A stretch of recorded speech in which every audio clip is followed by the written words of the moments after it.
Early results from Sierra Leone's presidential election show President Julius Maada Bio is leading with 60% of the votes counted. The 59-year-old is running for his second term against 12 opponents. His biggest rival is All People's Congress Party candidate Samura Kamara, who narrowly lost to Bio in the last election in 2018. The opposition APC is accusing government forces of attacking its supporters. The Election Commission earlier said its officials were beaten or intimidated. Sierra Leoneans fear more unrest could occur as results are announced. If none of the 13 candidates secures 55% of the votes cast, a runoff would take place between the top two candidates. Joining us now is Dr. Kester Onor, a senior research fellow at Nigeria Institute of International Affairs, NIIA, military veteran and member, NIBET 27, ECOWAS peacekeeping mission in Liberia and Sierra Leone. Dr. Onor is also a great Zikite. Good morning, Dr. Onor. Welcome to the show. You had to drag this great Zikite in, right? Good morning, Chief. And good morning, my dear. Good morning. Anyway, I like that. Good morning. Yes, thank you very much for inviting me to this program. You are welcome. You know, on this table, the popular rephrase is great Malabite. But, you know. Zikite is now coming on board. Well, we have a Zikite. Quite a good privilege. Thank you considering the distinction represented by Dr. Nnamdi Azikiwe. Thank you, sir. Anyway, let's ask you, what are the big issues in the Sierra Leonean election? They went to the polls on Saturday. 21st. We expect the results today because results are supposed to be announced within 48 hours. What, in your view, are the big issues in this particular election? A repeat of 2018, perhaps? Well, the Chief Electoral Commissioner has actually said that within the next 24 hours, that the total result will be out. As we are discussing now, about 60% of the results are out. And in that 60%, the incumbent president of the Sierra Leone, that is Julius Maada Bio, is leading the poll. But there has been allegation, both from international observers, that there are a lot of electoral violence, and they talk about intimidation of voters. And these are some of the issues. Even the opposition parties, like the APC, the leading opposition party, All People's Congress, Samura Kamara, is equally accusing the electoral umpire that they are not transparent. However, the international community, both the European Union and the Kester Institute, they have equally called for transparency in the election. So we are now waiting, all hands crossed. We want to see what maybe the next few hours we give birth to. All right, something curious happened whereby the chairman of the Electoral Commission, Mr. Kone, announced the results halfway, partial results. And a number of observers have said that this is quite unusual. Why did he rush to announce results without the complete collation of results? Hence, we see who is ahead, and we know who's not, we know who's come second. But the big question is, why the rush? Why was he in a hurry to announce the results before the complete collation of the declared results? And also, are you confident that the president would get his 55% required to win? Well, if you look at the 2018 election, it was highly contested. The president won with a narrow margin. And from the look of things in this current election, that is looking at the way things are moving, there may be some issues, especially the issue of electoral, because electoral violence has been reported in about 109 constituencies. And the APC equally accused the electoral umpire that in 3 districts that there were, issues concerning the election. But just like we all know, going by election in Africa, there will always be issue. But I believe that at the end of the day, some of this issue will be ironed out. All right. So how about the early results announcements? Well, the early result announcement, I don't see anything wrong with it. However, I expected that as results keep trickling in, that the announcement would have continued. But this break in the announcement, that is the reason why both the European Union observers and the Kester Institute are calling on the electoral umpires for them to be transparent in their activities, so as to, boost the confidence the people have already reposed on them. I mean, a lot of people are in Sierra Leone with feelings from people you call on ground. I call on ground, I should say, are beginning to say this might turn out to be a very long process, because it is when they announce the result, people will now rebuff and said, no, what you did was not good, because there was massive voter suppression, there were all forms of intimidation. It was said that Madabio used his military might, owing to the fact that he used to be a top military officer during the time of Valentine Strasser, to be able to suppress other people and be able to get his way across. I mean, what do you see about that impending,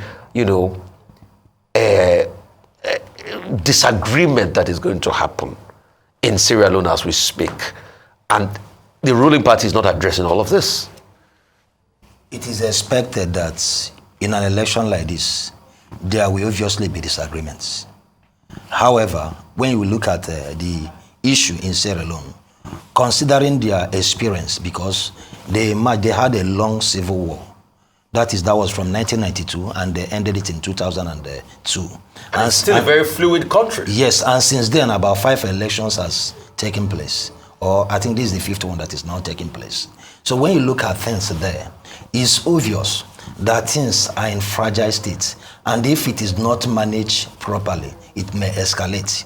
And looking at maybe the insecurity quagmire that we have in West Africa, West African region as it is now, we don't need any other crisis, because whatever happens in Sierra Leone will actually affect other neighboring countries. So I believe that the electoral umpire, even the incumbent administration, they should be very, very meticulous in handling things. Just like you said, yes, it's obvious that the power of incumbency play a very prominent role in elections in West Africa and in Africa as a whole.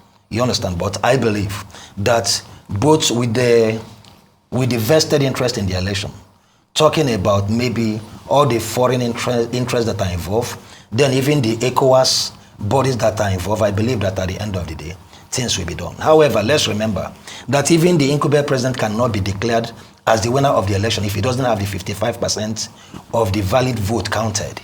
So we look, after 14 days, if he cannot get that 55% at the end of the election, at least there will be a runoff election between the two leading party. So that was the case in 2018. Yes, sir. And he ended up winning with 51.8%. Now, but the big issue here is the violence. On Sunday, there was tear gassing, gunshots at the headquarters of the All People's Congress. And before then, the All People's Congress had called its people out to protest. And now, Dr. Kamara is telling us that whatever the outcome is, he will not accept, because the Electoral Commission failed to use projectors to make the tallying of votes transparent. At what point should West African leaders begin to intervene so that we don't have a blowout in Sierra Leone? Because as you said, if there's crisis in that country, we'll be back to square one 21 years after. What should West African leaders do? I know that observers are there, but is there any role that ECOWAS can play at this point, even before the declaration of the result? If we are talking about the roles that ECOWAS will play at this point, obviously we have a robust, peace mechanism. Even before the African Peace and Security Architecture evolved, we as a sub-regional organization or regional economic community, we have a robust, peace and security architecture, that has actually spelled out, the various modus operandi that we are going to, use in intervening in such issues. However, these things are only on paper. If you look at maybe the recent happening in West Africa, it's beyond election. Nigeria, we just ended our election, and you can see the atmosphere. It's beyond election.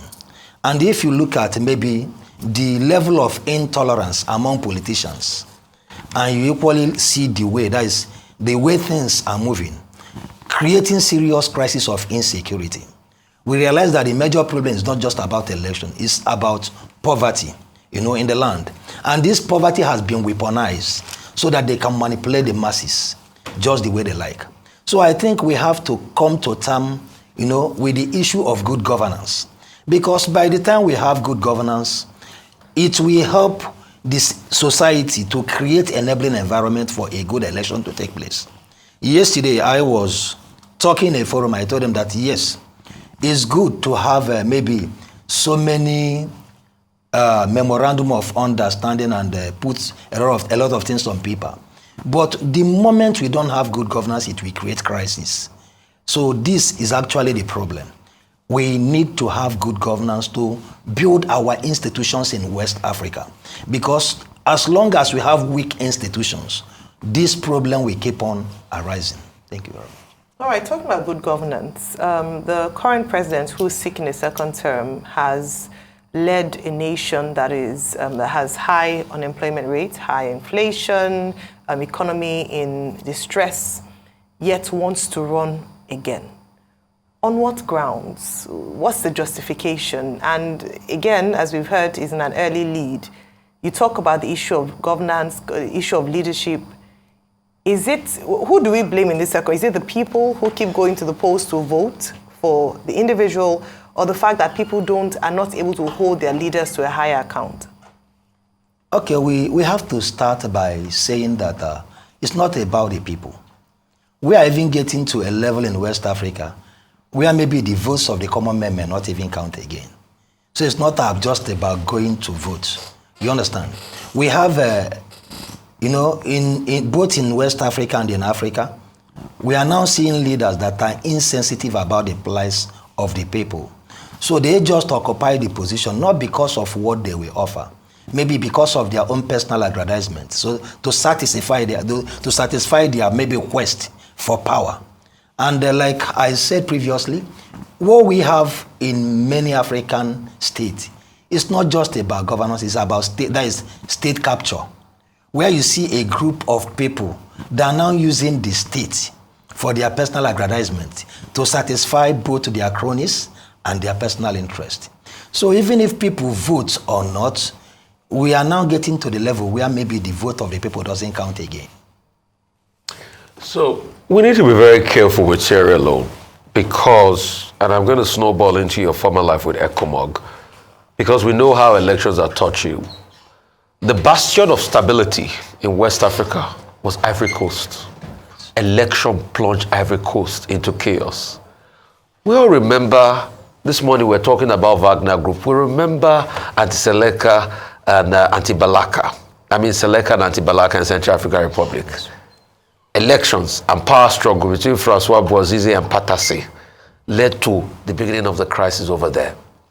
So when you look at it deeply, elections are very important. Number one, how do you feel now that we need to call on the Russians to come and settle our internal problem with Wagner? Secondly, what can we do to resuscitate ECOWAS to be able to step in the gap in the space of crisis on the African continent? Because ECOWAS did a good job then. Yes, ECOWAS, without gainsaying, did a very marvelous job, both in Liberia and in Sierra Leone. Because we paid a very great price for the job that we did there. If you are talking about, I don't want to, delve into Russia issue now, because from my perspective, when we are talking about maybe the Wagner Group and their mutiny, I look at it from a different perspective. Because for him to carry out a mutiny, and at the end of the day, they had a truce. And Putin just came up that it was funny. That he has forgiven him, yes. So, and at the end of the day, even Belarus, that is an ally to Russia, agreed to accept him. And the general never raised an eyebrow. You understand? I believe that they just played a power game against the West. You understand? Yeah. Maybe to elongate the narratives. But I don't want to delve into that issue. Then talking about strengthening ECOWAS. Yes, definitely the West African Economic Community had a plan moving from ECOWAS to ECOWAS standby force. You understand? Talking about raising a number of troops that can intervene in crisis situations. What happened to that plan? Yeah, well, you know that is when you are hatching a plan and you're expecting maybe foreigners to fund the plan, definitely they will not be happy about it. Because some of these foreign interests, they thrive on the instability in African region. We can see the cases in Nigeria talking about the crisis in Zamfara. You know, you see a lot of foreign machinery coming there, mining on a large scale. You understand? And at least you now see illicit proliferation of small arms and light weapons, because they have to give these miners arms, creates instability for them to take whatever they want to take. So some of these issues, they move in pari passu. You understand? So when you are beginning to look at one, we have to look at these issues holistically. For example, we have crisis in Ukraine, but we're having crisis in Africa. If you look at the global response to the issue of Ukraine, that will tell you that they don't even consider Africans as human beings. Yeah. You see them having series of meetings, you know, putting funds together to support Ukraine and all these things. And even some of our African brothers overlook our immediate challenges here in Africa, and they're talking about Ukraine. And they're going to support Russia. You're going to support Russia. Look at the crisis in the Northwest. Look at the crisis in the Northeast. Look at the crisis all over West Africa in the Sahel region. You know, look at Sudan crisis. So if you look at these things holistically, you know that we're out of the equation. So I think it's high time we come together as a people and decide that it's not even foreign power that will solve our problem. I love Obasanjo's idea of African solution to African problem. So by the time we begin to harness those solutions, and then we begin to tackle our problem. And I think our leaders should equally tell themselves the truth. When they gather together, maybe in AU or ECOWAS or wherever, they should tell themselves the truth. Look, we've impoverished our people to the point of stupor. We need to create avenues, you know, to better the lives of our citizens. Doctor, do you see any parallels between what is ongoing in Sierra Leone and Nigeria's recent elections that you referred to, particularly in terms of challenges to democratic consolidation, not just in West Africa, but in the whole of Africa? Mr. Ruben, before I talk about democratic consolidation, we have to talk about it's what you have that you begin to consolidate on. If you look at, like, I've always been an advocate of, when you talk about democracy, I don't believe in Western democracy. One, you cannot bring something that is foreign or alien, and you bring it to people that are, you know, that are actually unaware of the system. Yes, democracy has been in Africa even before the intrusion of the West. For example, if you look at the Igbos, they have a segmentary system or Republican system of government, whereby everybody is included in the administration of what? The system. That has been democracy. Is part of, is a type of Greek democracy. You understand? But when we bring an overdeveloped concept into a system that is underdeveloped, then it will give room to contradiction, and that is what we are facing here. We look at our culture, we look at our people and all these things. For example, you know that here there is no political tolerance. Oppositions, you know, they see the struggle for the high premium on the struggle for power. The premium is so much, it's so high. You understand? It's as if it's winners takes it all. Because they know that when many of them, when they get there, they will not use it to serve the interest of the masses. So comparing the two, all I know is that the last election, there were a lot of questions, but I won't say much because the matter is under litigation until the courts, you know, decide before we can move from there.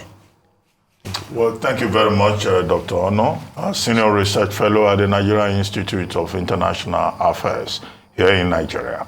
Thank you for joining us.